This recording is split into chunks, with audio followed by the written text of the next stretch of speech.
we appear to be on the race course for a fairly large yacht race. We're just coming up to basically our only manoeuvre on this whole entire sail. The only problem is it's quite a pain in the back. Full stop. We're still gonna get this wrong. And I'm okay. Yes! Not an average. Unboxing. The unboxing. Are you a happy bunny? Look at that magic!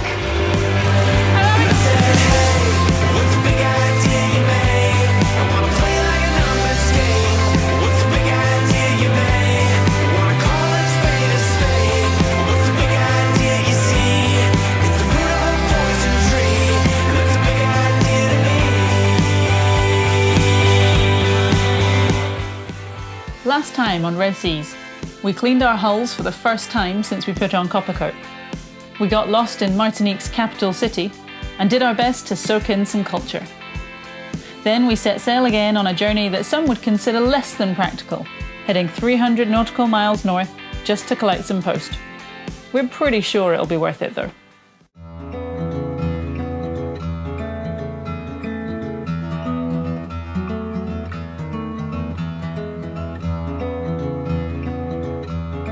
So we're flying along. It's really good news. So I think we're doing 8 knots right now. We're just about to pass Ile de Saints, which is part of Guadeloupe. Kind of in the distance back here, you can still see Dominica and Dominica's lights. And Brandy's gone down to get some sleep before she takes over for me in around about midnight. So a couple more hours to go. I think there is a big vessel out there that's towing a big barge, but it doesn't have AIS, so I don't know if it's actually there or not.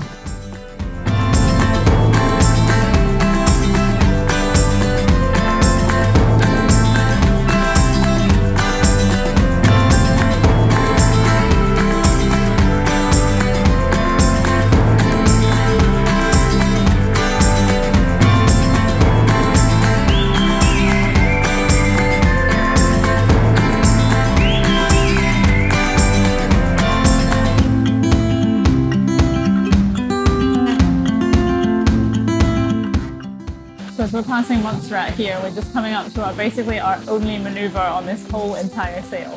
So all the way up so far past Dominica and Guadeloupe, we've just been heading straight north basically, sailing at about 60 degrees off the wind.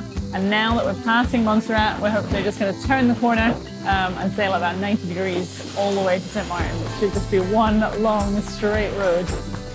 Yeah, the Caribbean definitely makes us lazy as sailors.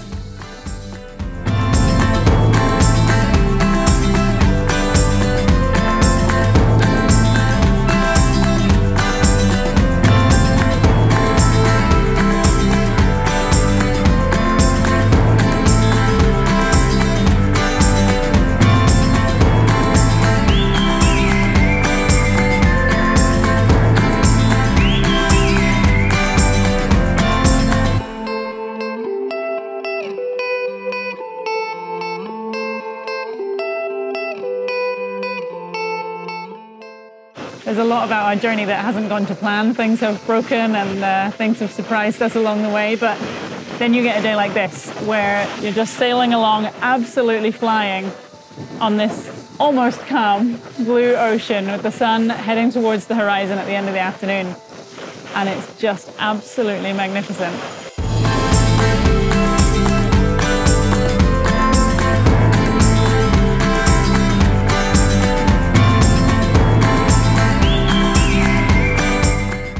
So Brad just woke me up and said, hey, do you want to see something fun? And I came out to find that we appear to be on the race course for a fairly large yacht race happening around about the Caribbean. So I came out to find one of those very nice high-speed monohull racy fancy yachts. I don't know, 15 meters from our side of our boat, just buzzing past. Very nice and calm, everyone's just waving politely. And then we look ahead and we notice there's like 4 more boats and they're all coming straight for us. So this could be interesting. I feel like we have to tighten up the lines or something because, yeah, we're not performing. I think we're going about 8 knots and these guys are going like 16. So I don't want to be showing up. Where's our fancy transparent carbon fiber nanotech sails? All we get is smiley face up there, wobbling around. Just not working hard enough. Oh, here comes another one. What followed was several hours of slaloming our way through a racecourse as boats flew towards us at incredibly high speeds. Unfortunately, as we can't sail at 18 knots going in the wrong direction around a racetrack, our main competition was the seagulls. But I think you'll agree, we put up a good fight.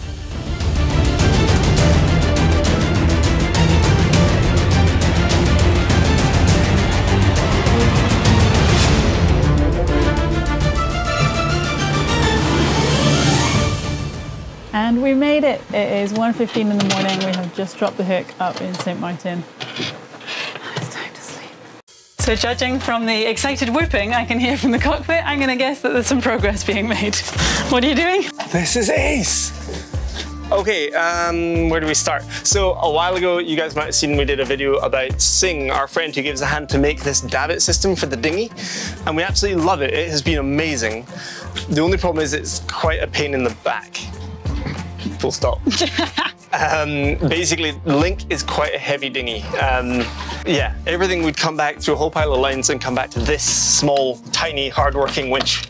And it was 175 turns on that winch to get the dinghy up every single night. Yeah, I can do about 40 and then I'm done. And then we had all sorts of creative ways to get the dinghy higher. So we finally bit the bullet, went onto Amazon, and we got hold of one of these tiny little, like from the Jurassic Park. You remember that little winch on the front of the car? We got one of those basically for next to nothing. And see that remote next to you on the helm? Uh-huh. Yeah, okay, see where it says in? Yeah. Try that.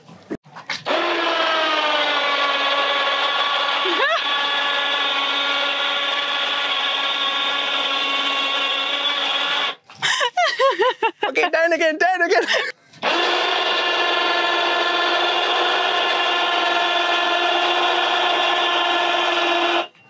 Adam, okay. I can lift you up. Yeah, it's cool, right? Oh, that's really cool. I mean, it's kind of noisy. Well, a little bit. But, I mean, compared to the groans and choice words that were coming out of my mouth every time we lifted the dinghy, it's probably quieter.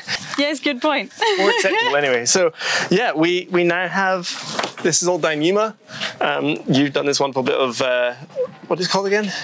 Whipping. Whipping on the end there. And then the core comes back down to the winch. Now we just have to do some splices to actually put this out onto the dinghy. Okay. And then we have a wireless remote control. One person with one finger can lift the dinghy. Oh, it's getting snazzy. Yeah, it is. We can stand out here and like secure it as it comes up and just, it'd be like a Jedi. You'd be like, ah, and it'll come up. Which, of course, you're going to do every single time. Why wouldn't you? It's going to be hidden behind a panel. And then all you'll see is this little rope going in through a hole in the panel, and then it'll be on the winch. Yeah. It's currently powered from our starboard engine battery. Battery, so that's fine. Our windlass is powered from our port engine battery. Our starboard engine battery powers another windlass in effect. Yeah. But what I might do is, because we don't run the engines very often, we like to sail or sit at anchor, I might put in like an AV so you can choose if it's coming from that power source or the house bank, depending on if it's been sunny enough and things like that. Look at that swell. Where did this come from? Who is this? It was so calm just 5 minutes ago. Neptune isn't happy with us being lazy, that's what it is. Getting his own back. Taking your life in your hands. Bit of boat yoga. I don't like this stage because it's the commitment of choosing where to cut the line. And once we cut the line, it's not very easy to join it back together again. Oh, I got the line wet. That's where we want the dinghy, the splice in the line to be when the dinghy is up. Should be kind of here. I think. I'm going to say that. Let's go with that. Can I mark this off with something? But that's when the dinghy's down. We're so going to get this wrong. We're going to de-rig the whole system, and then hopefully we have time before the sun sets to get this whole thing back up in the air. It's so complicated. It's here, it's here, it's here. Yes. At last. It has only taken 18 months? Something like months. that. Over a year, we have been waiting one way or another, and it has finally arrived. Don't break anything. Yeah, right. Yes! Not an advert. Unboxing. The unboxing of a laptop. Other laptops are available. Okay, if you haven't been following along, we lost, so we have two laptops, or we had two laptops, and one was a far better laptop than the other. One was ancient, one was new, and we did all our editing generally on the new one. About a year and a half, heading towards 2 years ago, the good laptop just started dying repeatedly. It was just black screen, crash, gone, and we actually lost all of our data just over a year ago. We sent that laptop back with friends to Seattle, where they effectively built a new laptop. They replaced the logic board, which is like the main board in the whole machine. That eventually got posted back to us, but we were moving through the Caribbean at the time, so it caught up with us in the USVI. We then had that laptop for a couple of weeks, and then it died again. We got it repaired, it died again, we got it repaired, and then eventually my parents were out and we said, right, just take this laptop all the way back to the UK, and they took it to the shop I actually picked it up from before we even left the UK. Walked in, and it turns out there's a thing called consumer rights, which means Apple said, okay, you've had so many problems with this, you know what? We're just gonna give you a full refund and you can do whatever you want with it. And we said, that's great, we're gonna buy another laptop. So we've got this baby. So shiny. Can we open it? Yes, please. We probably shouldn't do it in the salty air outside if it's brand new and we're trying to keep it looking I can also picture the wind just blowing the whole laptop off the back. Yeah, okay, let's take it inside. Let's do that. Let's not waste time. Hurry up, hurry up. Was that satisfying? That hasn't actually got us any closer Didn't to open it, opening no. I never was very good with wrapping paper. Do you reckon they studied how that suction? I reckon that's like 5 whole people have a job to work that out. 50 people discuss just what level of friction is required in lifting a lid. Ooh. Just you watch. If we get a whole bunch extra views on this video as a Mac unboxing, then we know we're in the wrong market. Okay. Moment of truth. Kind of nervous, actually. Are you going to name it? Ooh. Hector. Okay, we can throw it in the sea now. You can decide what we name this laptop. This is the Beast. That's it shall be known as the Beast until you give it a proper name. Exactly. Jong. It made a noise. Oh, look at it. It's so beautiful. Oh, it's got fingerprint scanning. Oh, it is quite special. Are you a happy bunny? Am I happy? But look at that. Hello. Hola. It's international. Okay, so basically now I'm going to be living on my own for the whole week because Ian is just going to be so distracted with this new toy.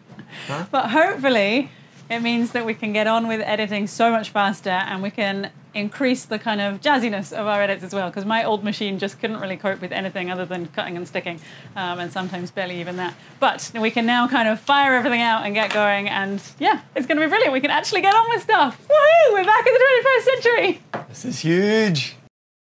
This is what sailing life is really like. We ran out of data to be able to download all the programs on the laptop to get it set up. So Ian has gone to shore in search of Wi-Fi, and I'm going to take him some lunch and see how it's getting on.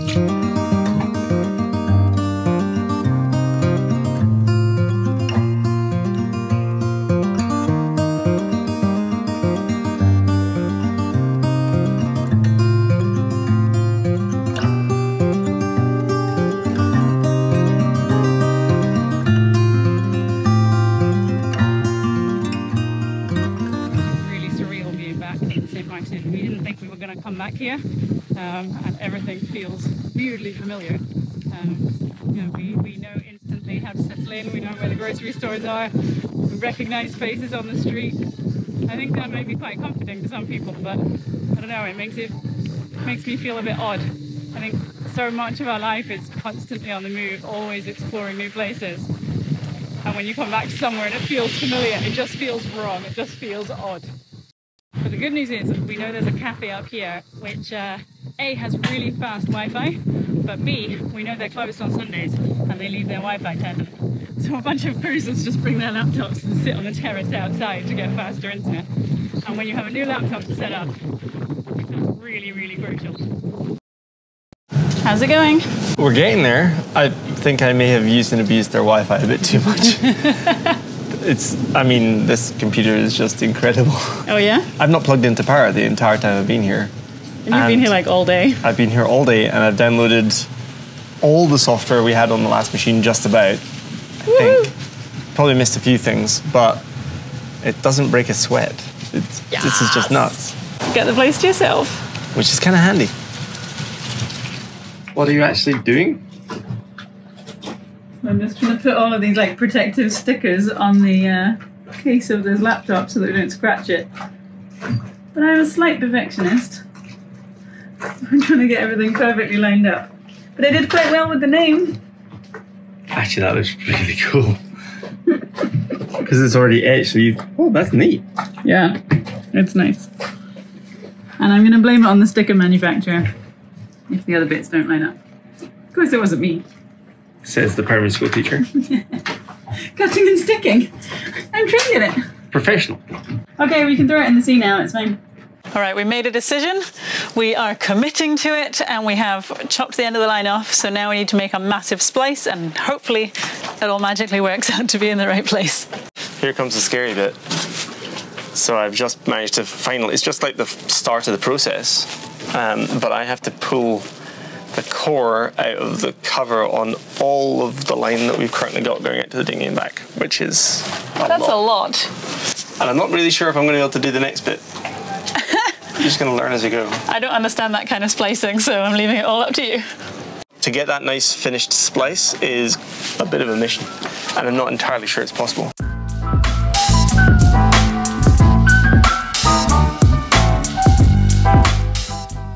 Okay, we didn't get it done before sunset. That was a mission, but I think we're closer.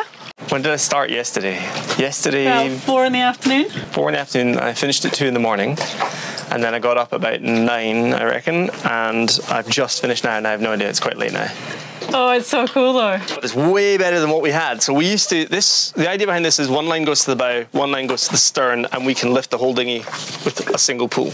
Whereas a lot of people have one rope for each, and they pull 2 ropes to pull the dinghy up. We have only one winch, so 1 line to pull. Before, we did the same thing, but this is when I didn't quite know how to splice. So I'd spliced that eye into the rope that we pulled on, and then I made something up. This is actually the second run of power cord because the first exploded when we were in a hurry to leave somewhere. That was quite spectacular. And it's just lashed together in some creative, bad, nasty way. And then this, the reason this is all fraying is that it was slowly working its way through the power cord. So it used to be that that's the middle, I think. Like that was down here, and then it's just worked its way along the line. That was such a dodgy fix, but it lasted a year. It's lasted fine, right? So yeah, it's not bad, and most of the line is in okay condition. I probably won't use this part again, and I definitely won't use this again. But to replace it with that effect, and that's going to go through the blocks nicer. It's going to last longer, stronger by a long way. Yeah, it's way safer. It's going to be significantly safer for the dinghy. So yeah. I'm pretty pleased. We spent the next hour running all the lines and getting everything working.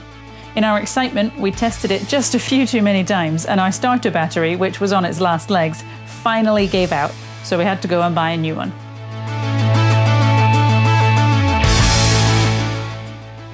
So we've also now finished our davit lines.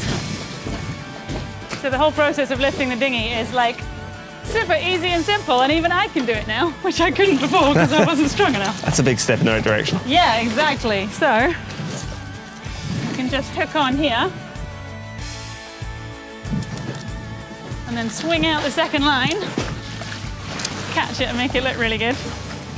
So literally clip it on at both ends and then a remote control and it lifts the whole thing up. Look at that magic! So I can literally just like stop it swinging with one hand and my thumb is just doing all the work. So much better! I mean, it's totally noisy, and if we do it at night, I feel like we're waking up the entire anchorage, so it is a reason to try and remember to do it before sunset, but oh, it's so good. Rather than leaving it hanging on this Dyneema line and the winch the entire time, we've added dead hooks. So the idea being that once we've got the dinghy all the way up at night, we put these dead hooks on, and then we can just lower the dinghy and it lives on those instead of on the winch. How cool is that? Yep, another thing we should have done day one.